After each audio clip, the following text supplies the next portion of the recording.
Channel में आपका स्वागत है। आज मैं आत्माओं को बुलाने वाले ऐसा पैरानॉर्मल एक्टिविटी वाला गेम बताने वाली हूँ जो देखने में बहुत ही ज़्यादा इजी है, पर उसे खेलना बहुत ही ज़्यादा मुश्किल है।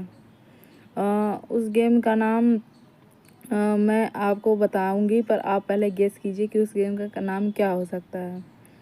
उस गेम को शुरू करने के लिए तो बहुत ही सिंपल चीज़ें लगती हैं, लेकिन ख़त्म करना बहुत ही मुश्किल होता है।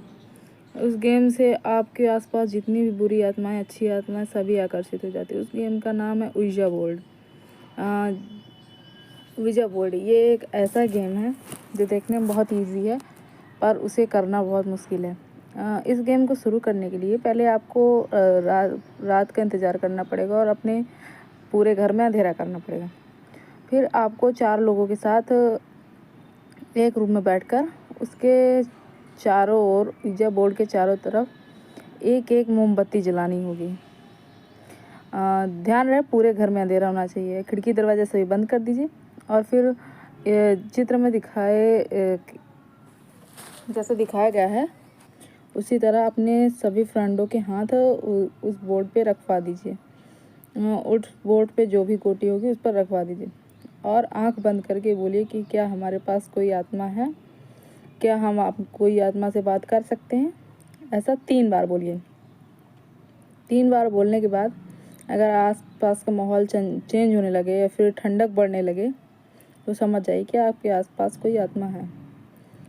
फिर आप उससे क्वेश्चन करना स्टार्ट कीजिए।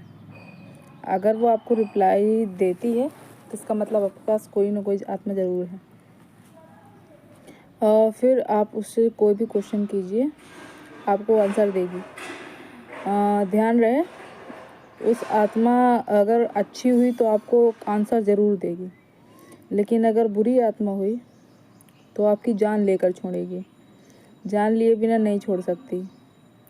ये कहानी एक लड़की की जो कि उइजा बोर्ड से खेल रही थी। उस लड़की को उतना पता नहीं था। उसने बस ऐसे ही सुना था और खेलना स्टार्ट कर दिया था। इसके लिए गेम के लिए 4 लोग चाहिए, बट उसने अकेले स्टार्ट कर दिया क्योंकि उसके माता पिता की डेथ अभी हाल ही में कुछ दिनों पहले हुई थी। तो उसने उइजा बोर्ड से खेलना शुरू कर दिया और उसकी यही बात उसकी गलती निकली। उसके खेलने के बाद वहाँ पर एक बुरी आत्मा आ गई जिसने उस लड़की पर हावी हो गई। उस लड़की के ऊपर हावी होते ही उस लड़की की हालत इतनी बुरी हो गई कि वो ना बोलती थी, ना वो किसी को देखती थी, ना किसी से मिलती थी। दरवाज़ा बंद करके बस अपने ही कमरे में रहती थी। उसके फैमिली वाले भी इस लक्षण से उसके परेशान हो चुके थे, और उन्हें क्या पता था कि उसके साथ क्या होने वाला है। अब आने वाले कुछ ही दिनों में उसकी मौत हो गई, और बहुत ही बुरी मौत।